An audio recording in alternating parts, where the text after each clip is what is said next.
And I ask you, well, why is that? Can you explain that? Because, you know, Ada wasn't here and all of a sudden his phone ran out of battery, so she needs someone to teach her. Would you be able to explain it to her? Okay, it has to make some sense, in other words. Questions? Couldn't it like decrease if you increase the number of valence electrons as you go across the row? Couldn't like, it go ahead? If there's more valence electrons counteracting the like negative charges of the other electrons, then there wouldn't be as much like. It's not to say that there isn't some kind of increase. Remember, it's for the valence electrons now. Okay? Part of this has to do with, for instance, if that's my nucleus, any electrons that tend to stick around the nucleus are going to be better at effectively shielding electrons than electrons, let's say, that might, you know how the d orbitals look like this? Okay, actually, it's more like that.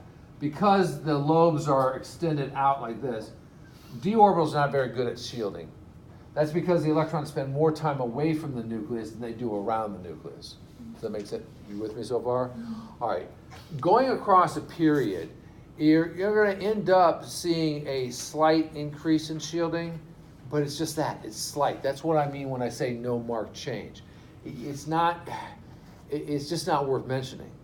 And it's because they just don't really add a heck of a lot. If you want to have any real serious shielding, you need electrons further down in a lower energy level. I thought there would be like a slight decrease. Oh no. If anything, there would be an electron, for instance, 1 gallium. Okay, so gallium. This ends in 4P1. All right. Well, you got 4 s electrons that can shield it. Well, and s electrons are good. I mean, s electrons are spherically around. I mean, so s electrons are the best at shielding of all the elements. Of all the orbitals, s electrons are the best. But 4s versus 4p, they share so much common space. It's just not going to make a big a deal. Okay, it is going to be a slight increase, just not enough to comment upon. Everybody with me so far? All right. Now, here's where we put everything together. If we consider what's happening to the nuclear charge, and we consider what's happening to the shielding effect, we can now define what's happening to effective nuclear charge. Z star, also sometimes written as Z sub EFF, is effective nuclear charge.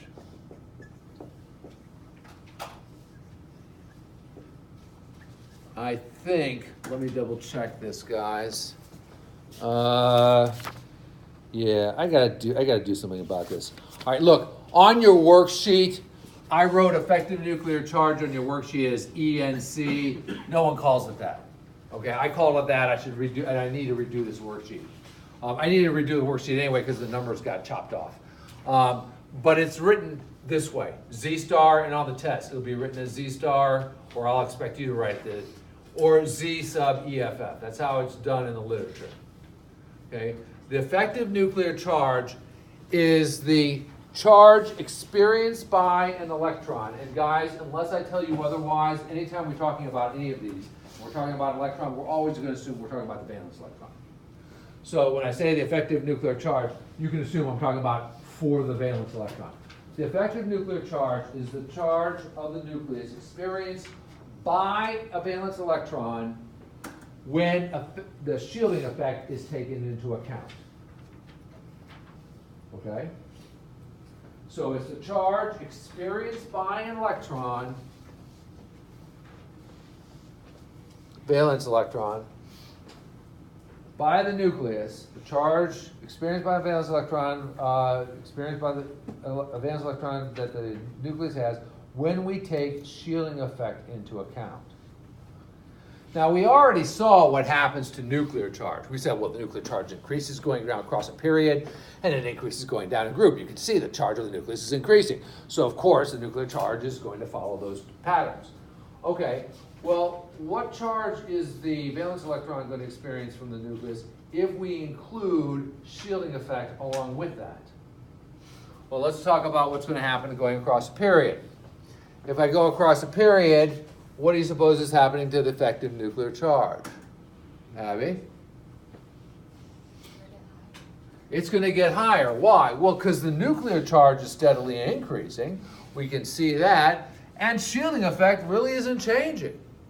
So based on that, yeah, we're going to see an increase in effective nuclear charge. So going across the period is going to go from low to high.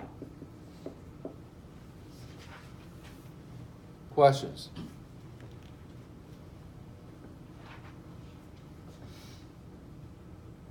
Lance, make sense? Okay, going down a group. What do you think, Lance? What's going to happen to effective nuclear charge going down a group?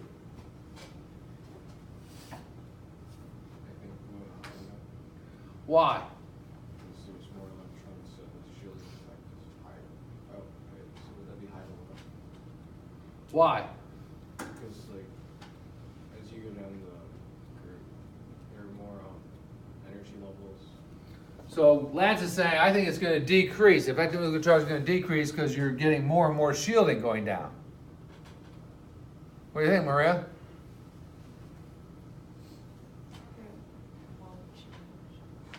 Why not? Because if you have more electron shielding.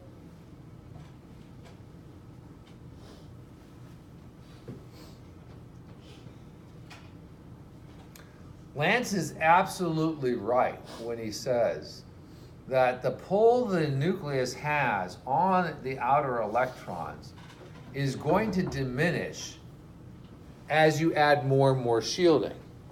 Because that greater amount of shielding means that the nucleus just isn't going to have as good a hold on the electrons. So shielding definitely works against you. Okay.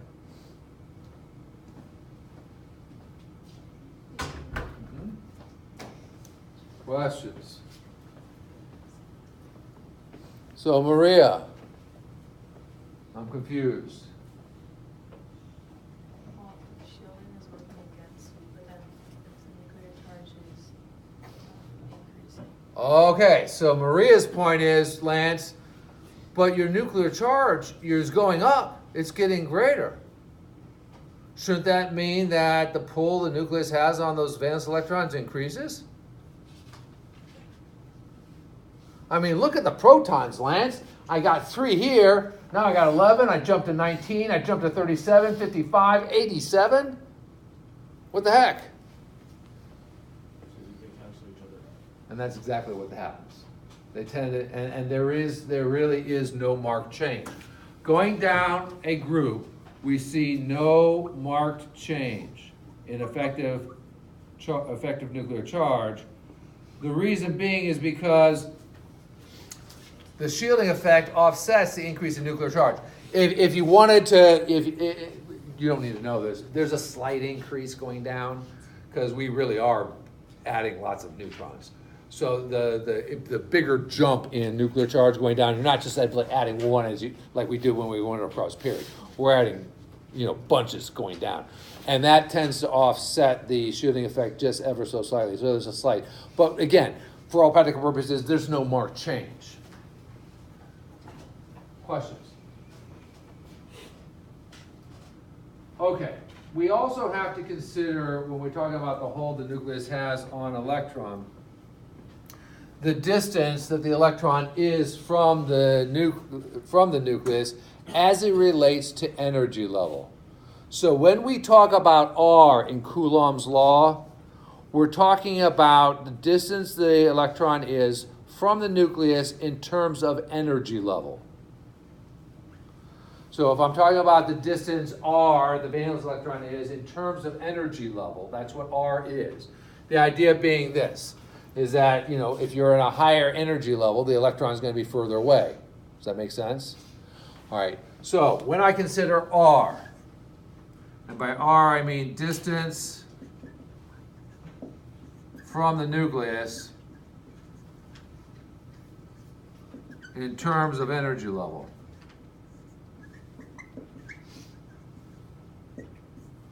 as I go down, what's going to happen to R?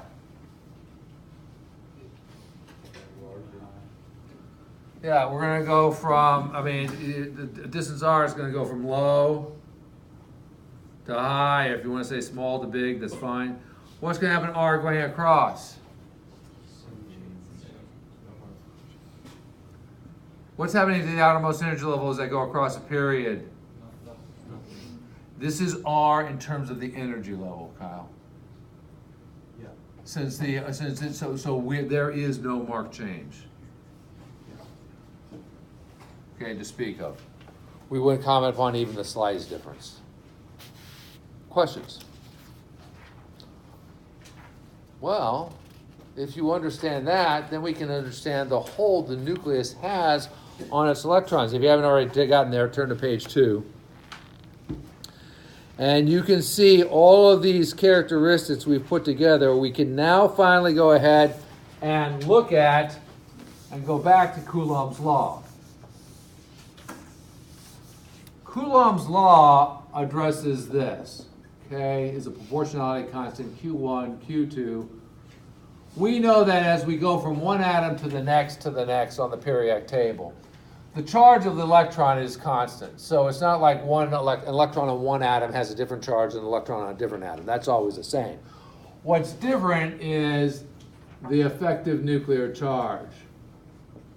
And what's going to be different is the distance that the electron is from the nucleus relative to the energy level it's in. And both of these two things then affect the force of attraction. You can think of this as how good a hold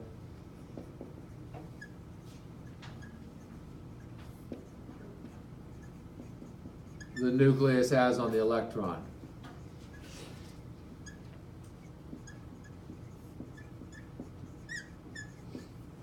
Okay, think of that as the force. And it turns out if I want to know how good the force is on, that the nucleus has on an electron, if I want to know how strong a force that is, I have to consider two things. I have to consider the effective nuclear charge, and I have to figure the distance that the electron is, how far away the electron is relative to the nucleus as it relates to energy level. So, as I go down a group,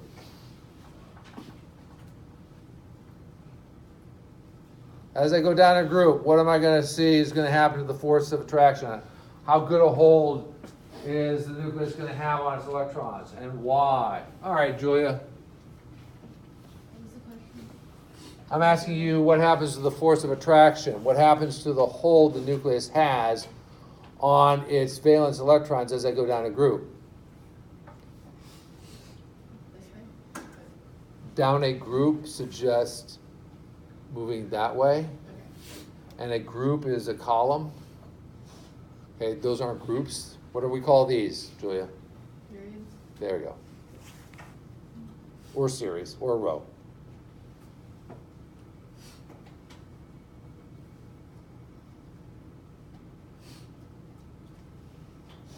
Do low to high? So you're saying it's going to go from weak to strong? You can say low to high. I mean, we can do that.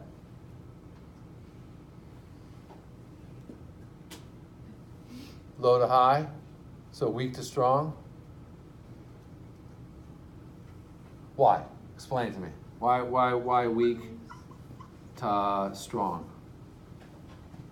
Because we already determined that the shielding effect offsets the increase in nuclear charge. So Okay, well, keep in mind that the only two things that we have to consider according to Coulomb's law when talking about the force of attraction, that is how good a hold the nucleus has on its electrons, is the charge of the particles, the charge of the electron. Wait, it's going to be strong to me. Pardon me? I think it's going to be strong to me. You're going to reverse your position? I mean, that's fine. You're going to have to defend it either way. You want me to put strong here Yeah. and weak here? Okay, defend your answer. Because since we already determined that there's no marked change with those two variables, There's no marked change. Well, there's no change at all for the charge of the electron. It's the same in all atoms. But there's no marked change in effective nuclear charge going down. Why is there no marked change in effective nuclear charge, Kyle? Because the shielding effect offsets the